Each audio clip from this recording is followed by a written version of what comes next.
Olá, meus queridos, tudo bem com vocês? Sejam muito bem-vindos a mais uma lição de Um Curso em Milagres pela jornada através do livro de exercícios do professor Kenneth Wapnick. Hoje a gente vai para a lição 100. Há exatamente 100 dias a gente está aqui reunidos com o mesmo propósito. O propósito de aprender com Jesus o perdão através do seu curso.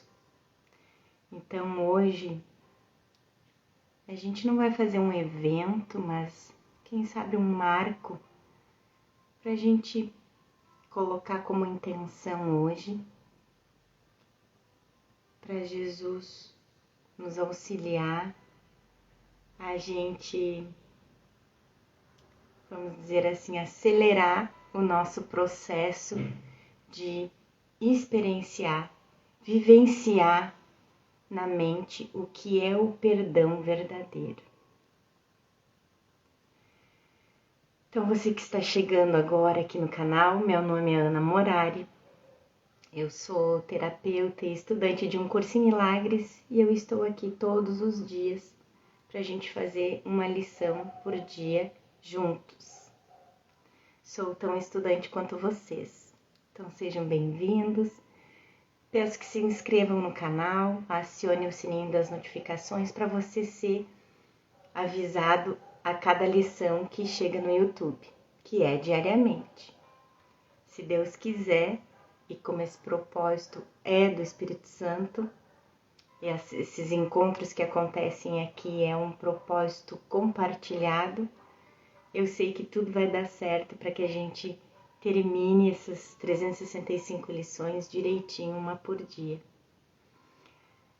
Então, meus queridos, vamos fazer aquele momentinho de entrega, de entrar para dentro da sala de aula com Jesus e o Espírito Santo, deixar o ego para o lado de fora, fechar a porta, entregar ao nosso novo professor toda a nossa disponibilidade, a nossa sinceridade e a nossa melhor capacidade de aprender, para que a gente permita que ele retire mais véus de ilusão da nossa mente, para que ele nos ajude a escolher de novo. E hoje a lição diz: a minha parte é essencial no plano de Deus para a salvação. Lembra a lição de ontem? Era muito parecida. Ontem era: eu vou aceitar, né? Eu aceito a minha parte, porque a gente precisa aceitar a nossa parte. Não, essa era 98, confundi. A de ontem era: a salvação é a minha única função aqui. Na mente, a salvação é a minha única função. E hoje, na verdade, fica mais parecida com a lição 98, eu acho. Que era: eu aceito, né? A minha parte no plano de Deus para a salvação. E hoje eu fico ciente que a minha parte, dessa parte que parece que está fragmentada da mente, a minha parte é essencial no plano de Deus para a salvação. E o nosso querido professor Ken diz aqui pra gente que as próximas 6 lições, então a de hoje até a 105, ensinam que a vontade de Deus para nós é felicidade, paz e alegria, não sofrimento. Essa é a correção óbvia para a crença comumente mantida, não apenas em círculos religiosos, de que a vontade de Deus ou da natureza é que nós soframos e nos sacrifiquemos, e que a felicidade não pode ser encontrada sem isso. Que para a gente ser feliz, a gente precisa pagar um preço, e bem alto.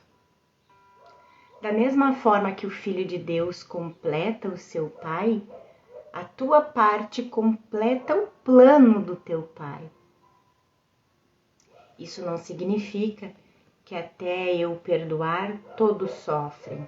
Significa que no instante em que eu permitir que a minha mente seja curada da crença da separação, a aceitação da expiação para mim mesmo, o plano do teu Pai, a filiação como um todo é curada, uma vez que ela é uma.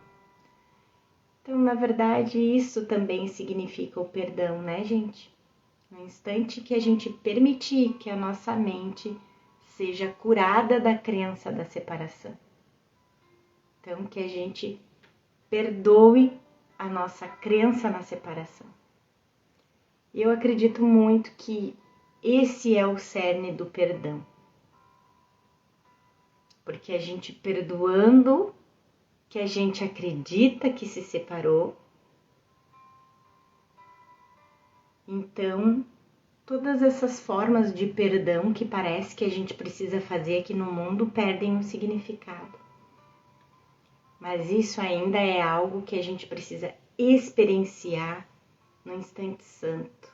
Não é algo cerebral, não é um pensamento cerebral, racional, cognitivo, intelectual.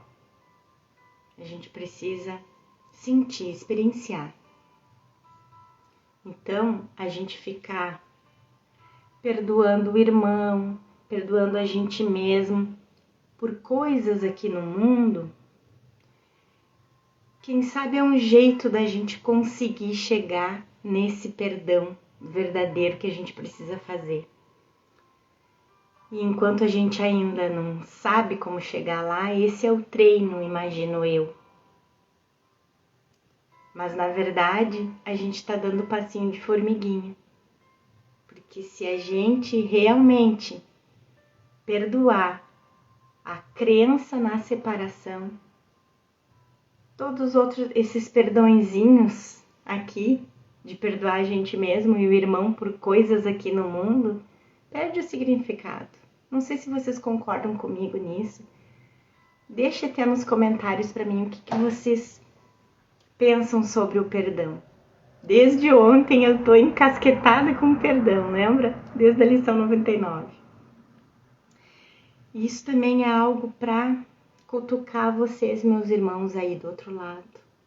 Reflitam sobre o perdão. Reflitam sobre o que ele significa. Peçam a Jesus que ele clareie, que ele mostre a verdade sobre o perdão para vocês. Porque afinal de contas esse curso é um curso de perdão. A salvação tem que reverter a crença insana em pensamentos separados e corpos separados que levam vidas separadas e seguem seus caminhos separados. Está tudo entrelaçado, tudo interligado com a crença na separação. Jesus está falando aqui de desfazer todo o sistema de pensamento de separação, em todas as suas miríades de números e de formas e de tamanhos. Isso que a gente estava falando. Apesar das suas diferenças em forma, eu perdoo meu irmão por ter me desacatado na frente de todos, eu perdoo meu irmão por ter me traído, por ter me enganado, por ter me roubado, enfim, gente, as formas, por ter me cortado a frente no trânsito. Apesar dessas diferenças de forma, todos os pensamentos e corpos compartilham uma característica evidente. Eles são igualmente ilusórios. Em nenhum lugar isso é mais bem expresso do que nessa passagem sobre as substituições sem sentido do especialismo, com as quais nós tão fervorosamente nos identificamos e acreditamos ser a realidade. Capítulo 18. As tuas pequenas substituições sem sentido, que foram tocadas pela insanidade e rodopiam numa sequência louca, como plumas dançando de forma insana à mercê do vento, não têm substância. Elas fundem-se, misturam-se e separam-se em padrões deslocáveis, totalmente sem significado, que absolutamente não precisam ser julgados. Julgá-los individualmente não faz sentido, é isso que eu estou dizendo. Esses perdõezinhos que a gente faz não vai ter significado mais quando a gente perdoar a causa principal, que é a gente ter acreditado que a separação realmente aconteceu. Não vai ter significado julgar esses equívocozinhos, bobos, tolos, e se perdoar por isso. Ai, me perdoar por ter fracassado em determinada coisa, me perdoar por ter brigado e dito que não devia, perdoar meu irmão pelo que ele me disse. Essas coisas são sem substância, são sem significado, na verdade. Na verdade, é por aí que Jesus achou um meio da gente treinar para chegar no perdão verdadeiro mesmo. Porque a gente precisa, sem esse treino, é ainda mais difícil a gente chegar no verdadeiro perdão. Então, julgá-los individualmente não faz sentido. Separadamente, como se fosse algo nada a ver com a crença na separação.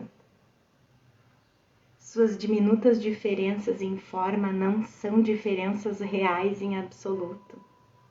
Nenhuma delas importa. Isso elas têm em comum, nada mais. No entanto, o que mais é necessário para fazer com que todas sejam a mesma? Vendo nossos relacionamentos ilusórios pelo que são, reconhecendo sua similaridade fundamental, somos gentilmente direcionados a subir a escada que a separação nos levou a descer.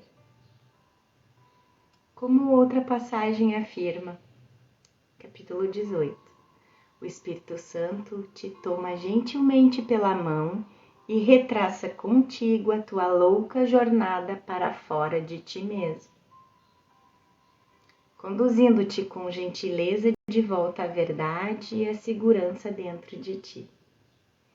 Ele traz à verdade todas as tuas projeções insanas e as substituições absurdas que colocaste do lado de fora.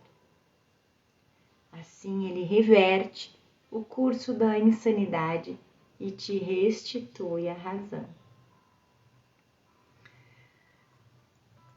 A próxima linha amplia esse processo de reversão. Uma função compartilhada por mentes separadas as une num único propósito, pois cada uma é igualmente essencial para todas. É isso que a gente está fazendo aqui juntos, nesses estudos. É a gente entrar em contato com essa função compartilhada, com esse único propósito de perdoar a separação. O que nos capacita a subirmos a escada que a separação nos fez descer é ver o propósito único unindo-nos aqui. Assim, a verdade da unicidade do Filho de Deus é refletida dentro do mundo separado de ilusão. Pedir a ajuda de Jesus para podermos ver através dos seus olhos nos permite ignorar. Lembra que a gente viu o que era ignorar ontem, na lição 99? Olhar além. Ignorar era olhar além. Olhar além as distinções superficiais que iriam nos separar do propósito que nos torna um. A vontade de Deus para ti é a felicidade perfeita. Por que deverias tu escolher ir contra a sua vontade? A parte que Ele guardou para assumires na execução do seu plano te é dada para que possa ser restaurado aquilo que é a vontade de Deus. Essa parte é tão essencial para o plano de Deus quanto para a tua felicidade. Todos nós conhecemos a resposta para a pergunta da segunda sentença. Por que deverias tu escolher ir contra a vontade de Deus? Se formos ser verdadeiramente felizes, não vamos ter problemas, nenhum passado, especialismo ou mágoas. Sem eles, não vamos saber quem somos. Como resultado disso, vamos alegremente sacrificar nossa verdadeira felicidade para que possamos manter nosso pequeno ser intacto. Isso explica por que, ao atravessarmos cada dia, não estamos sempre felizes. Infelicidade é uma decisão que diz que preferimos ser infelizes e continuar aqui, em vez de sermos felizes e desaparecer no coração de Deus. Nós, portanto, teimosamente resistimos a cumprir nossa parte de perdoar nossos relacionamentos especiais. Mais uma vez, como a gente já viu em outra lição, relacionamentos especiais não são só com pessoas, mas com situações também. O ego nos diz que se nós retivermos nossas mágoas, devemos reter nossa identidade separada, individual. Dessa forma, fazendo sua vontade em vez da de Deus. Nós, portanto, continuamos certos, mas evidentemente não felizes. A tua alegria tem que ser completa para deixar que o plano de Deus seja compreendido por aqueles a quem Ele te envia. Eles verão a sua própria função no teu rosto resplandecente e ouvirão o chamado de Deus por eles no teu riso feliz. Lembre-se de que a linguagem de um curso em milagres é de que Deus ou o Espírito Santo nos envia às pessoas. Na verdade, eles não nos enviam a lugar algum, porque não existe ninguém a ser enviado. Vamos perceber bem o que o professor Kenneth nos explica aqui nessa passagem. Na verdade, eles não nos enviam a lugar algum porque não existe ninguém a ser enviado. Jesus, portanto, usa os termos de forma metafórica para poder se comunicar conosco no nível da nossa própria experiência. Mais uma vez, Jesus usa essas metáforas também quando diz que a gente deve perdoar o irmão e perdoar a si mesmo aqui na nossa existência. É porque é o jeito que ele consegue se comunicar com a gente. O cristianismo tem usado essa linguagem por séculos, embora os termos tenham sido interpretados literalmente. Os evangelhos declaram explicitamente e são destinados a serem encarados de forma literal, que Deus envia pessoas umas às outras e que Jesus exorta especificamente seus discípulos a irem e ensinarem os não crentes. Em seu curso, Jesus usa linguagem idêntica, mas com um significado decididamente diferente da linguagem cristã tradicional. Nossas vidas são roteiros que nós, os tomadores de decisão em nossas mentes, escrevemos. O Espírito Santo provê sua resposta de perdão para cada problema de culpa e ataque que fizemos. Portanto, uma vez que escolhemos vivenciar os relacionamentos através dos seus olhos, em vez de dos nossos, cada pessoa que encontramos é enviada a nós, porque cada pessoa nos oferece ainda mais uma oportunidade de perdoar. E é assim que a gente treina o perdão, para que um dia a gente realmente perdoe o que precisa realmente ser perdoado, o que realmente tem significado, que é perdoar a crença na separação. Cada encontro aqui, portanto, se torna um encontro santo, pois em cada um é encontrado o lembrete gentil de Jesus de que, pelo fato dele estar sempre conosco, o Filho único de Deus também está. Como diz aqui nessa passagem do capítulo 8. Quando te encontras com qualquer um, lembra-te de que é um encontro santo. Assim como tu o vires, verás a ti mesmo. Assim como o tratares, tratarás a ti mesmo. Assim como pensares dele, pensarás de ti mesmo. Nunca te esqueças disso, pois nele acharás a ti mesmo ou te perderás. Sempre que dois filhos de Deus se encontram, lhes é dada mais uma chance de salvação. Não deixes ninguém sem lhe dar a salvação e sem recebê-la tu mesmo, pois eu estou aí contigo todos os dias em tua memória. Aprendendo essa lição feliz, nós nos unimos ao riso gentil de Jesus. O riso gentil que surge da alegria da mente, que diz que nossos pecados foram perdoados. Essa é a única alegria verdadeiramente possível dentro dos nossos sonhos terrenos de dor e sofrimento. Desnecessário dizer, Jesus não está se referindo ao riso físico, embora o pensamento do riso possa ser refletido em uma face alegre e feliz. Tu, de fato, é essencial para o plano de Deus. Sem a tua alegria, a sua alegria, a alegria de Deus é incompleta. É impossível que a alegria de Deus seja incompleta, o professor fala aqui, professor Ken. O comentário do professor Ken a esse parágrafo que Jesus diz que sem a nossa alegria, a alegria de Deus é incompleta, o professor Ken comenta que é impossível que a alegria de Deus seja incompleta.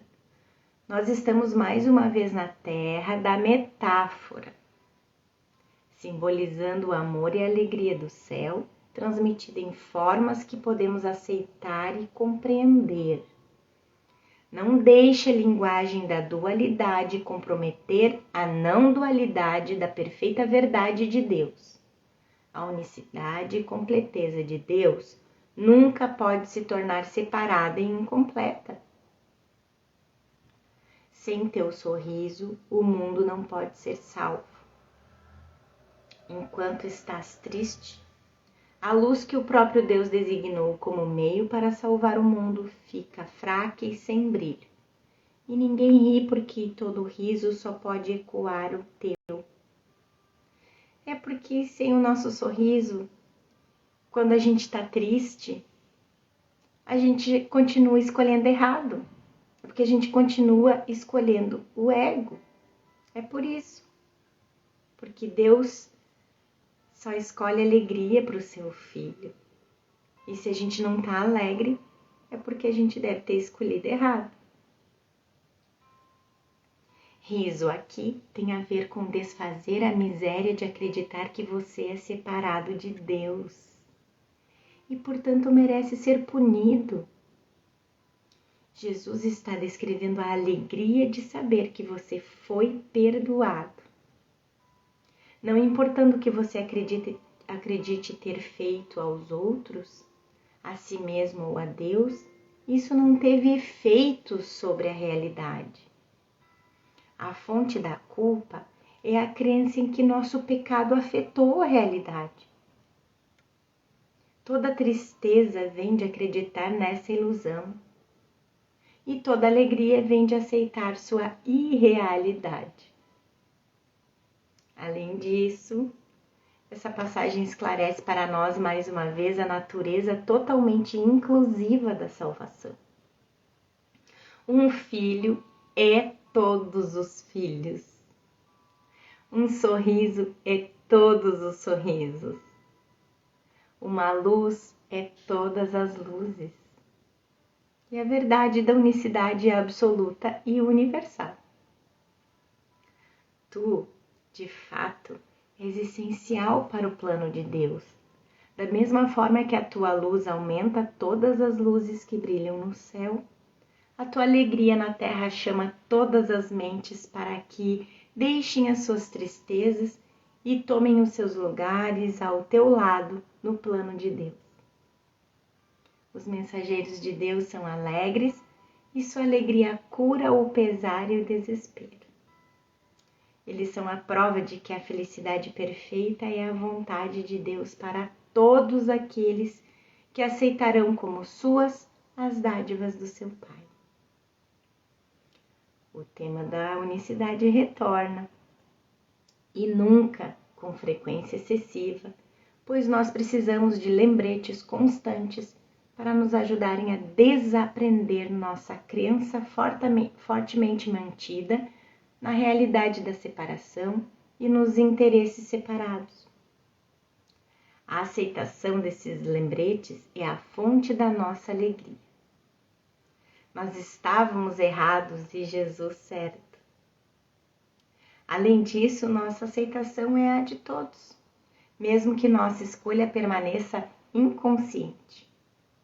Portanto, nós nos tornamos os alegres mensageiros de Deus, chamando todas as mentes para se lembrarem de que existe outra escolha. Nosso chamado não é através de palavras, mas através da paz, alegria e felicidade que se estendem das nossas mentes a todas as mentes. Nosso exemplo ensina que a expiação é verdadeira e que o mito de pecado, culpa e medo do ego é uma mentira. Deus não está zangado. Seu amor permanece imutável através de toda a eternidade. Não nos deixaremos ficar tristes hoje, pois se o fizermos, falharemos em assumir a parte que é essencial ao plano de Deus, assim como a nossa visão. Então, hoje, a nossa diligência, o nosso empenho vai ser em vigiar os pensamentos, a mente e os sentimentos, para que a gente fique bem longe da tristeza hoje. Isso não significa que você deveria fazer uma cara feliz, nem que deveria se impedir de sentir tristeza.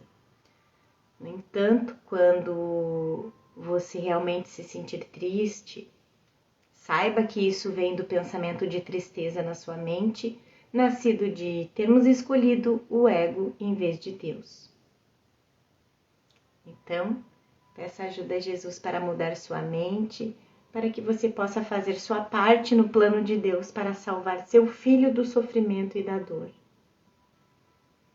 Seu apelo a nós é constante. Lembre-se desse exemplo perto do final do texto, no capítulo 31.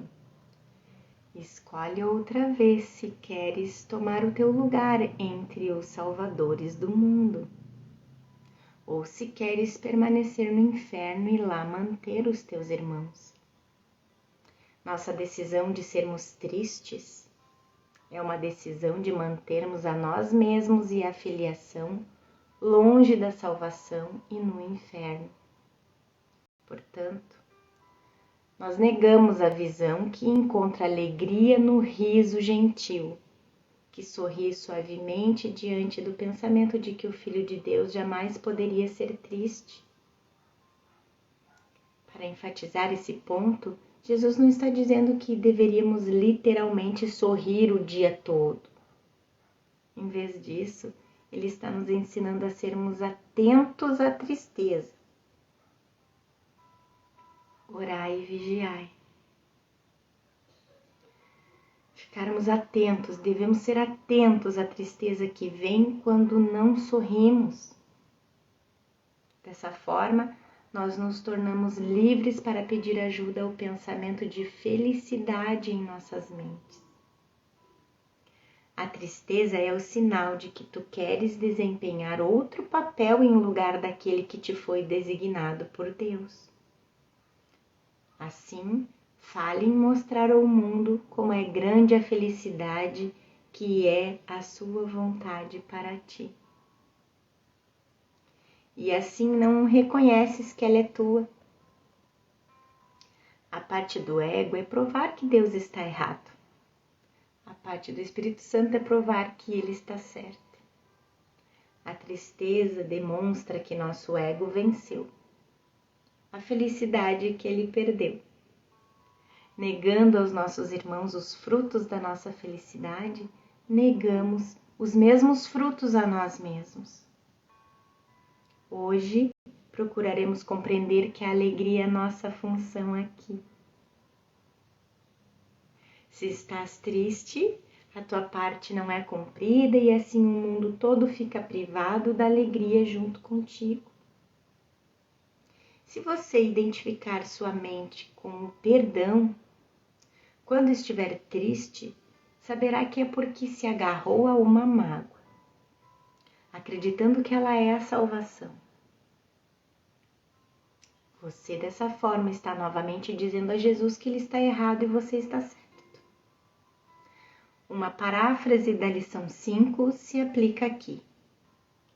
Eu nunca estou triste pela razão que imagino.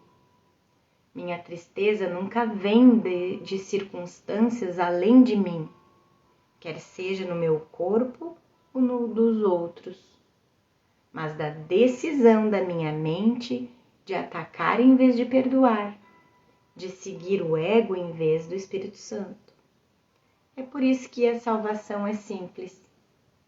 Como já vimos, um problema, uma solução. Deus te pede que sejas feliz para que o mundo possa ver o quanto Ele ama o seu filho e que é sua vontade que nenhum pesar surja para perturbar a sua paz. Hoje és o mensageiro de Deus. Trazes a felicidade de Deus a todos aqueles que contemplas. A paz de Deus a todos aqueles que olham para ti e veem a mensagem de Deus no teu rosto feliz. De novo e de novo, Jesus nos lembra desses pensamentos felizes, refletindo o seu desejo de que nós aprendamos suas lições felizes de perdão. Esse aprendizado é realmente desaprender o conto do ego sobre a ira infindável de Deus e o desejo de que nós soframos por nossos pecados. Ao substituirmos os pesadelos de dor e pesar do ego pelos sonhos felizes de paz e alegria do Espírito Santo, nossa escolha ecoa ao redor do mundo que o ego condenou, mas que agora é abençoado através do nosso rosto feliz. Aceitando a mensagem feliz de Deus para nós mesmos, nos tornamos seus mensageiros para o mundo de pesar.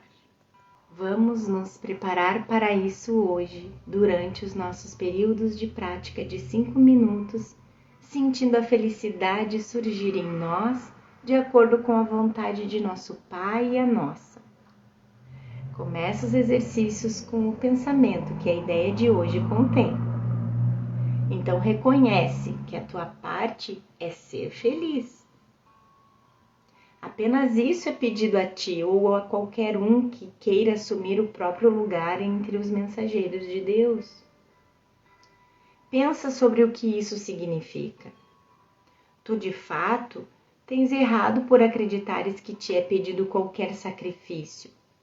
No plano de Deus, tu só recebes e nunca perdes.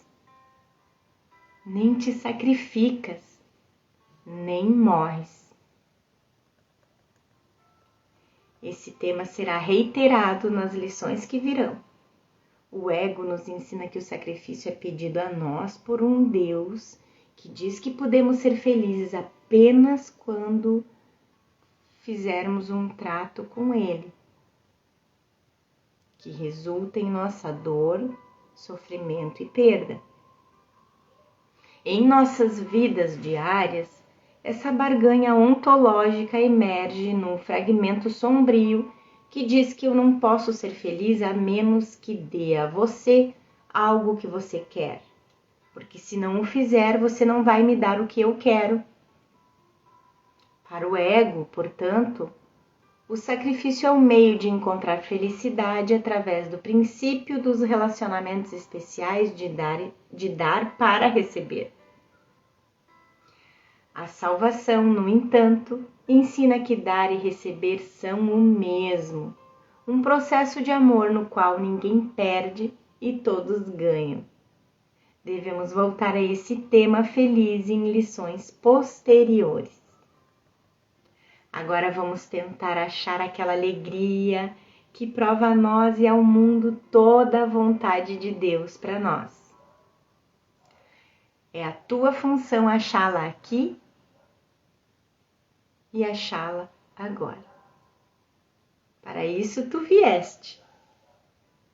O ego nos fez vir para esse mundo para provar que estamos certos e que somos vítimas inocentes de um pecado que não é o nosso próprio. No entanto, ao pedirmos ajuda a Jesus, percebemos que existe outro propósito para estar aqui. Aprender a lição de que não somos vítimas e ninguém mais o é. Portanto, Jesus nos faria buscar o que verdadeiramente queremos encontrar. A alegria que vem de deixarmos de lado nossa crença em interesses separados. A alegria que vem do perdão. Que esse seja o dia em que terás sucesso. Olha profundamente dentro de ti, sem perturbar-te por todos os pequenos pensamentos e tolas metas pelas quais tu passas na tua ascensão para encontrar o Cristo em ti. Jesus mantém você indo e vindo. Por um lado, ele está lhe pedindo para olhar para baixo, dentro da sua mente. Por outro, ele está pedindo a você para ascender ao Cristo em você. Isso ilustra como Jesus não se importa com as formas dos seus símbolos, pois só seu conteúdo importa. Sua ênfase aqui está em olhar profundamente dentro de você, com honestidade, para o que seu ego está fazendo. E conforme as névoas da culpa se desvanecem na sua mente, a memória da sua identidade como Cristo acende a sua consciência. Ele estará lá e podes alcançá-lo agora. Cristo em ti. O que preferirias contemplar em lugar daquele que espera para que possas olhar para Ele, o Cristo, nosso verdadeiro ser, está esperando para que a gente olhe para Ele novamente. Na verdade, para que a gente desloque a nossa consciência do corpo, do ego, se volte de volta para Ele, que é quem existe de verdade. Jesus está nos pedindo para pesarmos nossas substituições de especialismo contra o amor de Cristo. Ele não está necessariamente nos pedindo para escolhermos aquele amor, o amor de Cristo, mas simplesmente para compararmos as suas dádivas. O especialismo do ego, que resulta em sofrimento, culpa e dor, com o amor de Jesus, que resultem em felicidade, paz e alegria. Quando isso é visto claramente, a escolha dificilmente pode ser difícil de fazer, que é o motivo pelo qual o ego busca ocultar a simplicidade da escolha por trás das suas nuvens obscurecidas de complexidade. Que pequeno pensamento terá o poder de deter-te, de olhar para Ele, de olhar para Cristo, de olhar para o amor de Cristo? Que meta tola poderá impedir-te de ter sucesso quando aquele que te chama é o próprio Deus? A natureza débil do ego é continuamente justaposta. Um curso em milagres com a força poderosa da mente de escolher a resposta ao chamado de expiação de Deus. Que poder a ilusão pode ser contra a verdade, ou o medo contra o amor? Como o adorável poema de Ellen, Estranho Brilhante, afirma no contexto de nossas tentativas de mantermos o amor de Jesus longe de nós. Eu tentei calá-lo com chaves e fechaduras que meramente caíram de lado diante da sua vinda.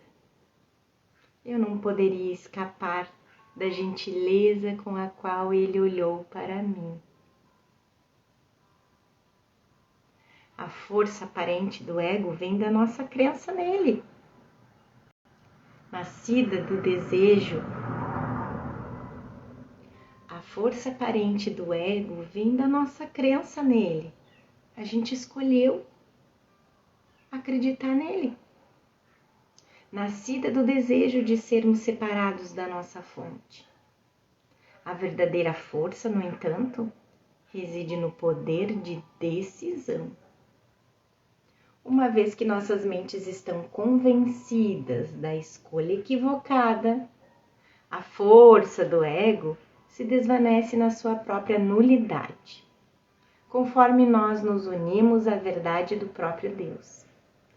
A força gentil do amor sempre prevalece sobre a fraqueza do medo. Ele estará lá. Tu és essencial ao seu plano. Hoje tu és o seu mensageiro e tens que achar o que ele quer que dês. Não esqueças da ideia para o dia de hoje nos intervalos entre os períodos de prática de cada hora.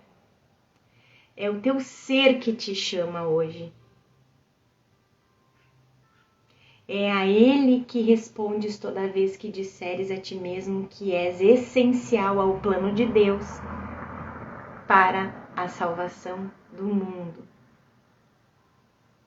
Deus estará lá, porque Deus sempre esteve lá, no céu, e como uma memória em nossas mentes adormecidas. Nós o deixamos em nosso sonho, mas agora escolhemos despertar e voltar.